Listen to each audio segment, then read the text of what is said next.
নবী বলছে সুবহানাল্লাহ 100 বার পড়লে, কথাটা বোঝেন, 100 বার কেউ সুবহানাল্লাহ পড়লে 100 নবী বংশের গোলাম আজাদ করার সওয়াব। আলহামদুলিল্লাহ 100 বার পড়লে আল্লাহর নবী বলেন 100 ঘোড়া আল্লাহর রাস্তায় যুদ্ধের জন্য দান করার সওয়াব। 100 বার আল্লাহু আকবার পড়লে আল্লাহর নবী বলেন 100 উট হজ্জের মধ্যে আল্লাহর রাস্তায় কোরবানি করার সওয়াব। কয়টার সওয়াব কইলাম?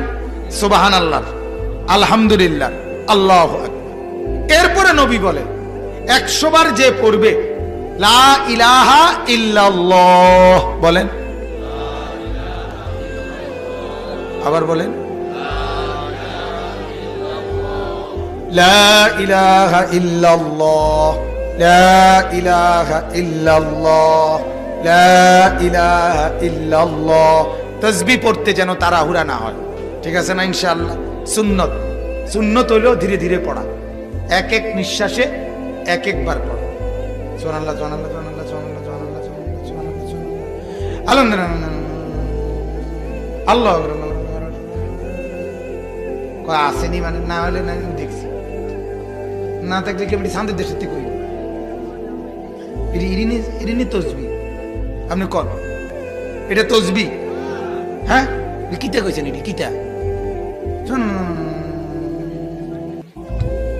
না শয়তানি না বলি, মূলত এটা অবুঝ, ভুল পদ্ধতি। কি পদ্ধতি বলেন? ভুল কি না বলেন? তাসবিহ পড়বেন এক নিঃশ্বাসে একবার। কয় নিঃশ্বাসে কয়বার? সুবহানাল্লাহ, সুবহানাল্লাহ, সুবহানাল্লাহ, সুবহানাল্লাহ, আলহামদুলিল্লাহ, আলহামদুলিল্লাহ, আলহামদুলিল্লাহ, আল্লাহু আকবার, আল্লাহু আকবার, আল্লাহু আকবার, আল্লাহু আকবার। এভাবে আসরের পরে, ফজরের পরে, নামাজের পরে যে 100 দানার তসবিহ পড়েন 33 33 34 বার, এটা এইভাবে পড়ে। যদি বলেন হুজুর আপনার সময় কম, তাহলে আপনি পড়েন না, বাবু আপনি অনেকের বেশি কামিল হয়েছেন, কামি করেন। কথা বুঝেন না? আপনার যখন সময় নাই আপনি পড়বেন, আপনি যখন মরতেন না তো আপনি বাতে খান।